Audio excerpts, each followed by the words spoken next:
जय माँ इंद्राक्षी, जय अम्बे। इंद्राक्षी धाम में दर्शकों आप सभी का हम हार्दिक स्वागत करते हैं। आइए इस विशेष अंक में हम बात करते हैं मकर संक्रांति के बारे में। मकर संक्रांति इतनी महत्वपूर्ण क्यों है, आखिरकार ऐसा कौन सा रहस्य है और मकर संक्रांति पर क्या विशेष दान करना चाहिए, सारी चर्चा इस अंक में हम आपसे करने वाले हैं। सबसे पहले आप सभी को मकर संक्रांति पर्व की बहुत बहुत शुभकामनाएं। मकर संक्रांति का ये पर्व, मकर संक्रांति की ये तिथि विशेष तौर से गंगा स्नान के लिए, दान के लिए, पूजन के लिए, सूर्य नारायण की भक्ति के लिए ये बहुत ही पावन दिन होता है। 14 जनवरी की मकर संक्रांति है। अब मकर राशि का नाम है। टोटल राशियां कितनी होती हैं? 12 राशि होती हैं। सूर्य एक राशि पर एक महीना विचरण करते हैं। एक वर्ष में सूर्य 12 राशि तय करते हैं। सूर्य के 2 अयन होते हैं। 6 महीने के दोनों अयन होते हैं, मतलब 6 महीने सूर्य दक्षिणायन रहते हैं और 6 महीने सूर्य उत्तरायण रहते हैं। उत्तरायण की स्थिति बड़ी शुभ मानी जाती है। जब सूर्य मकर राशि पर आए तब सूर्य 6 माह के लिए उत्तरायण हो जाते हैं, इसलिए खास है। और जब सूर्य कर्क राशि पर आते हैं तो 6 माह के लिए दक्षिणायन हो जाते हैं। लेकिन उत्तरायण का जो समय है वो देवताओं के दिन माने जाते हैं और ख़ास तौर से मकर संक्रांति का जो दिन होता है वो देवताओं की भोर मानी जाती है और दक्षिणायन का समय देवताओं की रात्रि के रूप में कहलाता है। उत्तरायण का समय दिन के रूप में कहलाता है, दक्षिणायन का समय रात्रि के रूप में उपमा दी गई है और ख़ास मकर संक्रांति का जो दिन है वो देवताओं की भोर है। इसलिए जब सूर्य मकर राशि में प्रवेश कर रहे हों, इधर देवताओं की भोर हो रही हो, तो सुबह सुबह सूर्य से 2 घंटे पहले, उदय होने से 2 घंटे पहले ही बहुत अच्छे से, आप किसी तीर्थ पर हैं, गंगा स्थल पर हैं, तो आप बहुत अच्छे से गंगा मैया में स्नान करें, उनकी पूजा करें, जप तप करें और मकर संक्रांति के पूरे दिन आप विशेष प्रकार से अपने इष्ट मंत्र का, गुरु मंत्र का, गायत्री मंत्र का आप जाप करते रहें। अब ये तो आपको समझ में आ गया कि मकर संक्रांति महत्वपूर्ण क्यों है, क्योंकि सूर्य 6 माह के लिए उत्तरायण हो रहे हैं 14 जनवरी से। दूसरी विशेषता एक ध्यान और रखें, इस बार महाकुंभ भी है। प्रयागराज में 12 वर्ष के बाद ये महाकुंभ की स्थिति आती है। हर जगह जहाँ कुंभ लगता है, 4 कुंभ लगते हैं, बाकी अर्धकुंभ भी लगते हैं। तो कुंभ का समय है, पूरे देश में भक्ति की लहर है, इसलिए इस भक्ति की लहर में आप भी भक्तमय हो जाएं, आप भी अपनी भक्ति को जगाएं।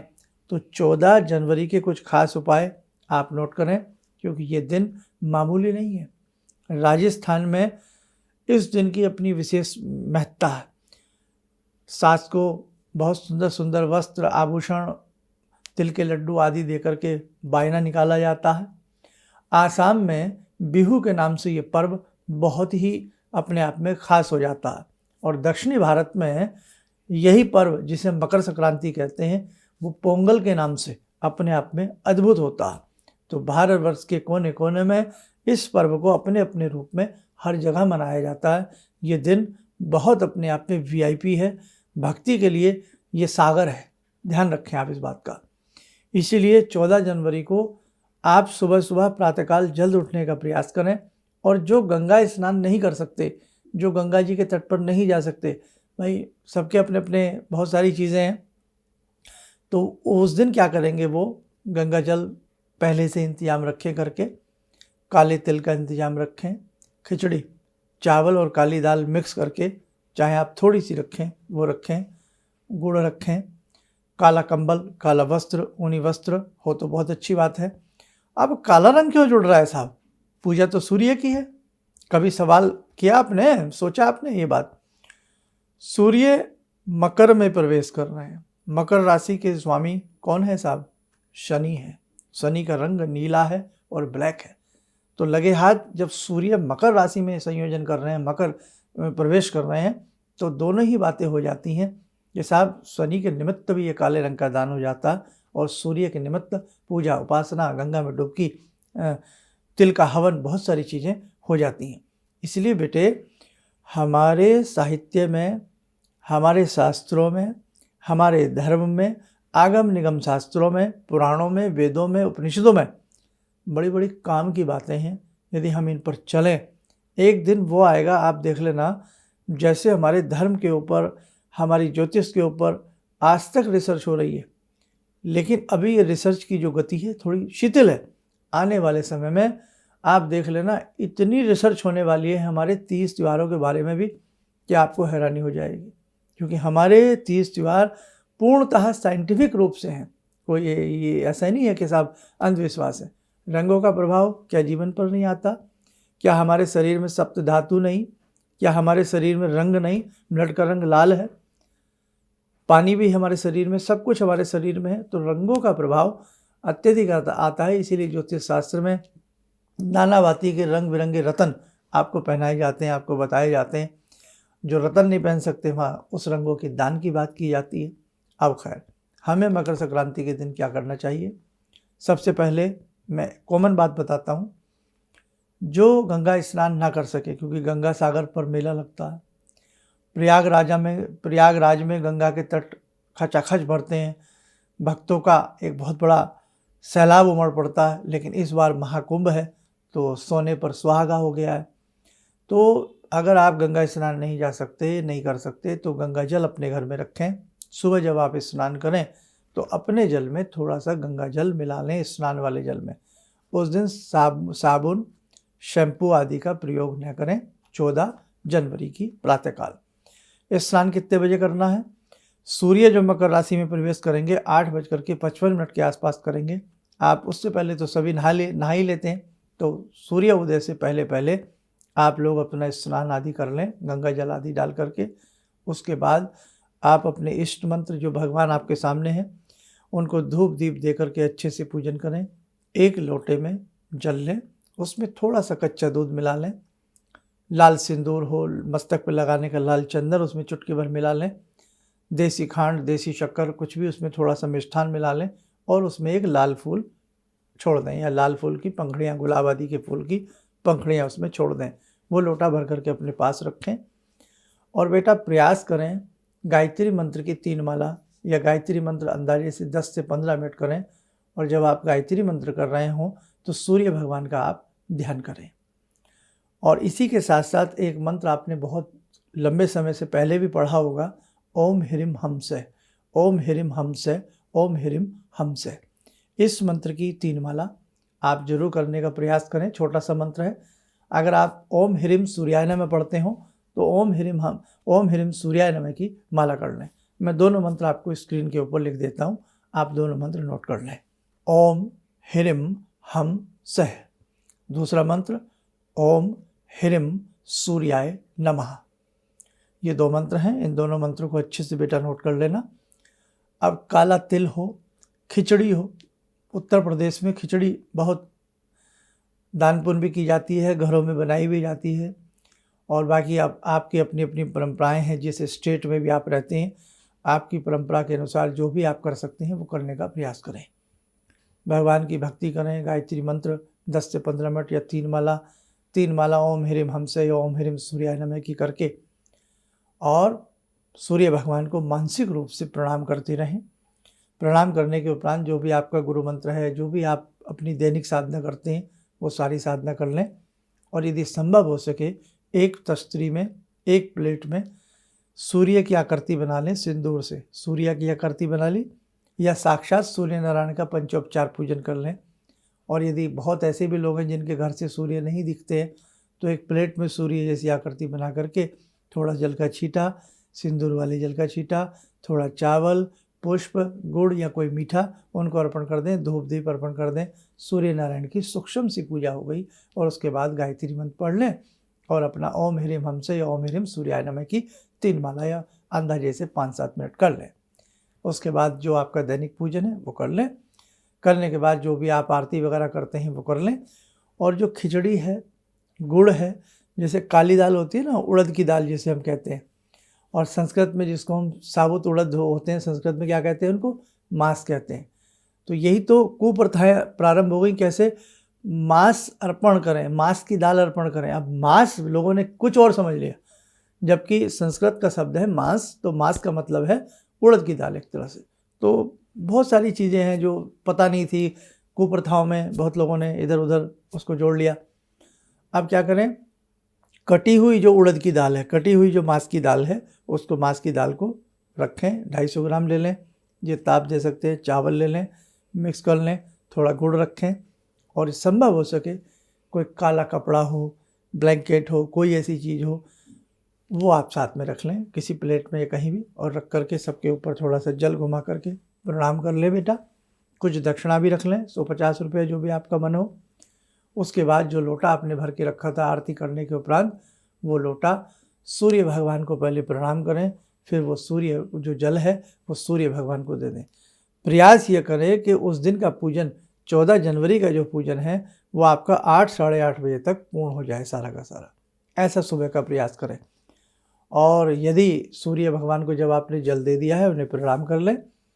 और यदि यज्ञ करना चाहें, चाहे गायत्री यज्ञ से करें, गायत्री मंत्र बोल उसमें स्वाहा लगा करके करें, या ओम ह्रीम सूर्याय नमः स्वाहा, या ओम ह्रीम सूर्याय स्वाहा, ओम ह्रीम हमसे स्वाहा, ओम ह्रीम हमसे स्वाहा। तिल ले लें और तिल में देसी घी मिला लें, और एक माला का हवन भी आप कर सकते हैं।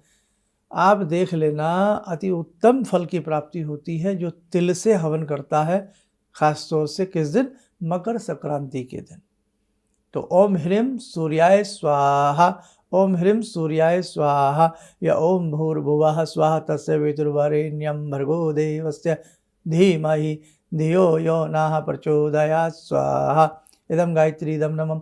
हम कुछ भी, जैसे आपको सारी बातें तो आती हैं आप लोगों को, एक माला का चाहे गायत्री का हवन कर लें, या ओम ह्रीम सूर्याय का कर लें, किसी का भी कर लें, यानी कि सूर्य मंत्र से संबंधित, सूर्य से संबंधित एक माला घर में सभी बच्चों को, बड़ों को, सबको बैठा लें। वो आराम से नहा धो करके, जब तक आप पूजा पाठ करें सब तैयार होकर के आ जाएं, आम की लकड़ी, किसी वृक्ष की लकड़ियों को कपूर से प्रज्वलित करके थोड़ा घी आदि डाल करके, और उसके बाद आप भगवान का नाम ले करके एक माला का हवन कर लीजिए, बड़ा अच्छा रहेगा। काला तिल, सफ़ेद तिल मिश्रण कर लीजिएगा, उसका हवन करिएगा।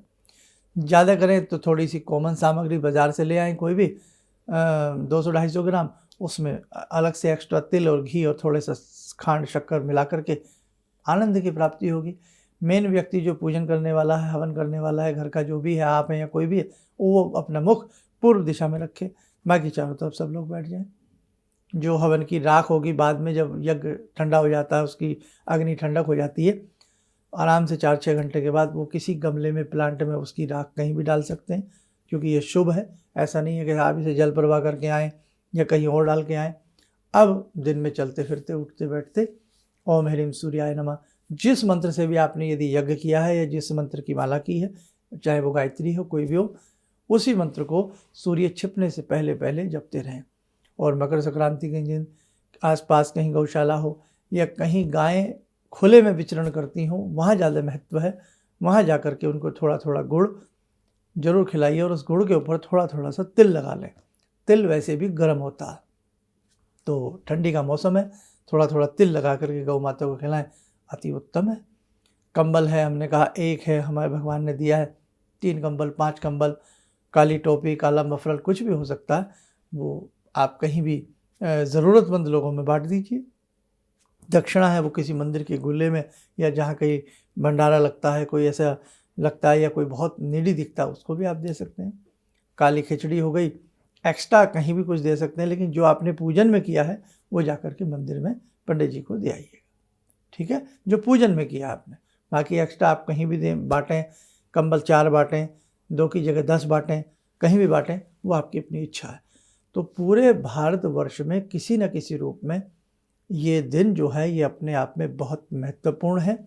देवताओं की ये भोर है, देवताओं के यहाँ से दिन प्रारंभ हो जाते हैं सुंदर वाले, इसलिए आपकी भक्ति में आनंद आता। और बड़े बड़े ऋषि मुनि तपस्वी ऐसे हैं जो उत्तरायण आने का इंतज़ार करते हैं।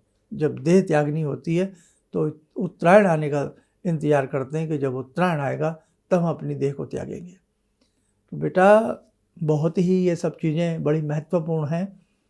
आज स्थिति दोबारा से लौट रही है कि लोग धर्म की तरफ लौट रहे हैं, अच्छे शुभ कार्यों की तरफ लौट रहे हैं, कथा कीर्तन की तरफ लौट रहे हैं, संकीर्तन की तरफ लौट रहे हैं।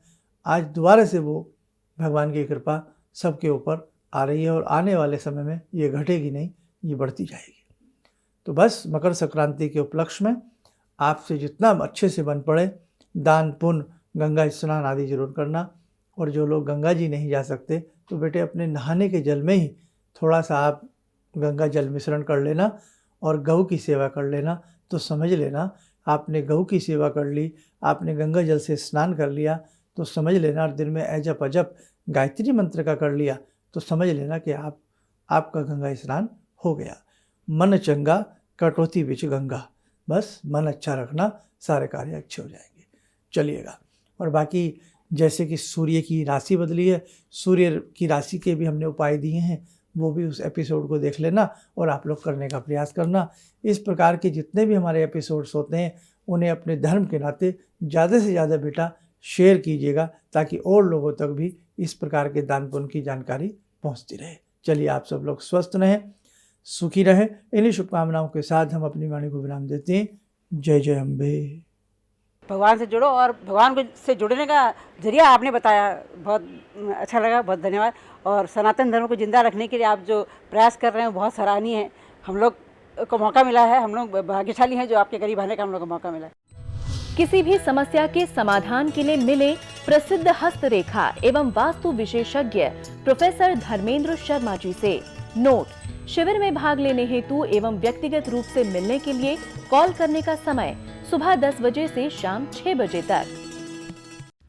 हमारे विभिन्न ज्ञानवर्धक कार्यक्रम देखने के लिए आप हमें अभी सब्सक्राइब करें, बेल आइकन को प्रेस करें ताकि आप देख सकें हमारा कार्यक्रम सबसे पहले। और अधिक जानकारी के लिए फेसबुक पेज को लाइक करना न भूलें।